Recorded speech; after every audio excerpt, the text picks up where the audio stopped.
उत्तर प्रदेश में पूर्वांचल की कई सीटों को लेकर काफी पर्दा पड़ा था, लेकिन आज बीजेपी ने कम से कम बलिया से उस पर्दे को हटा दिया है और नाम सामने आया है नीरज शेखर जी का। राज्यसभा के सांसद हैं, लेकिन एक बहुत बड़ी विरासत को लेकर आगे बढ़ रहे हैं और विरासत इनके पीछे की तस्वीर में नजर आएगी।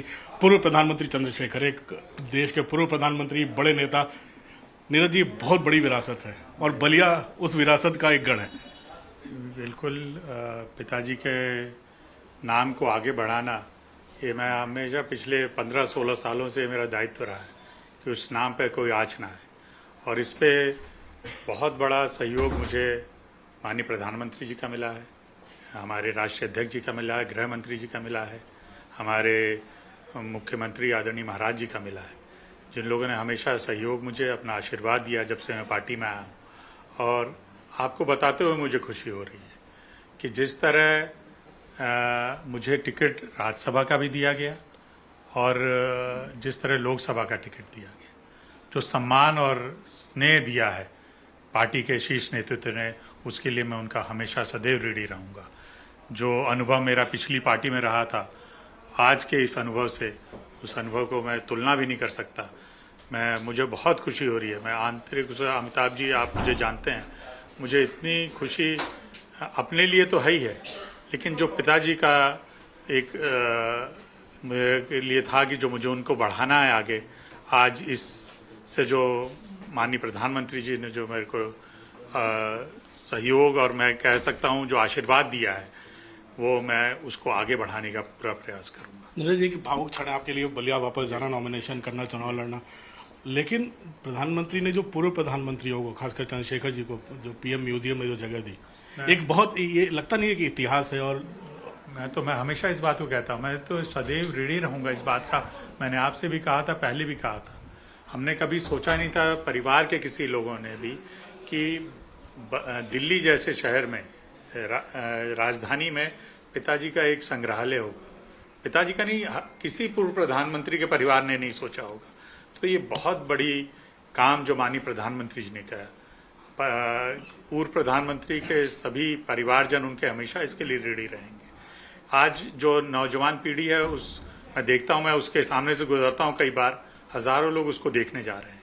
और ऐसा म्यूजियम हिंदुस्तान में तो मैंने कहीं नहीं देखा, विश्व में कुछ जगह होगा ऐसा म्यूजियम लेटेस्ट टेक्नोलॉजी के साथ जो बनाया है। तो वही मैं कह रहा हूँ, माननीय प्रधानमंत्री जी ने हमेशा पिताजी का जो रहा है, हमेशा उन्होंने कहा है कि हम लोग उनको हमेशा देखते थे और उनसे राजनीति सीखते थे। तो मुझे पूरा भरोसा है कि वही भरोसा उन्होंने मुझे में भी दिखाया है और उसको मैं कभी भी नीचे नहीं आने दूंगा। नहीं, भाई एक चीज सवाल उठता है कि बलिया सीट, कांग्रेस के, आप 2019 में बीजेपी में आए थे, प्रधानमंत्री की नीतियों को देखकर आप इस तरफ आए थे। कांग्रेस रही, समाजवादी पार्टी में आप रहे, बसपा रही, सब सत्ता में रहे, लेकिन बलिया पर किसी ने ध्यान नहीं दिया। प्रधानमंत्री वाराणसी से लड़े, उसके बाद पूरा पूर्वांचल बदल रहा है, ऐसा कुछ दोनों में अगर तुलना करें। नहीं, आप जो व्यक्ति आज से 10 साल पहले पूर्वांचल गया हो और 10 साल से ना गया, उसको फिर वहां भेजिए। मेरे कई मित्र बनारस गए, कभी मेरी शादी में वो लोग गए थे 2002 में, और अब गए तो बनारस को पहचान नहीं पाते वो लोग कह नहीं पाते कि वही बनारस है, वही बनारस की सड़कें हैं, बनारस में जो विकास हुआ है, तुलना ही नहीं है। पूर्वांचल की बात करूंगा मैं, हम लोग कभी सोच नहीं सकते थे कि एक्सप्रेसवे से हम लोग जुड़ेंगे। आज ग्रीनफील्ड एक्सप्रेसवे सिर्फ बलिया के लिए बन रहा है, जो करीब 6000 करोड़ की परियोजना है, जो बक्सर से हम लोग जोड़े जा रहे हैं अलग एक्सप्रेसवे से।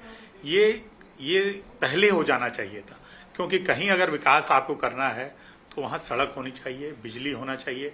आज रेलवे के जो सुविधाएं बलिया के लिए हैं, डबल लाइन हो चुकी है, इलेक्ट्रिफिकेशन हो चुका है, वहां पर जो और ट्रेनें सुविधा बढ़ती जा रही हैं दिन पे दिन, जंक्शन बन रहे हैं, ये जो पहले नहीं था वो काम ये पिछले 10 सालों में ही हुआ है। मैं बलिया की बात बता रहा हूँ। गाजीपुर में आप देखेंगे माननीय मनोज सिन्हा जी ने जो काम किया था वहां पर, तो पूरा पूर्वांचल की अब जो कल्पना पहले लोग करते थे, कल्पना थी जो, वो आज पूर्ण होती हुई दिखाई दे रही है। लेकिन अभी भी बहुत काम होना है।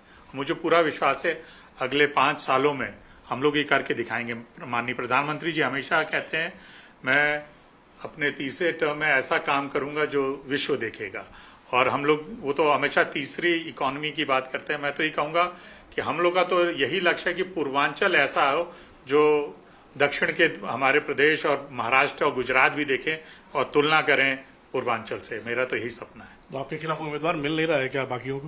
नहीं, अब ये मैं तो नहीं कहूँगा, इतना घमंडी नहीं हूँ मैं, लेकिन मैं हमेशा ये बात कहता हूँ कि बलिया के लोगों का विशेष प्रेम मेरे साथ रहा है, उनका हमेशा आशीर्वाद रहा है कि मैं जब राजनीति में आया तो मेरे पिताजी हमको राजनीति में नहीं आना चाहते थे, उनके बाद आया।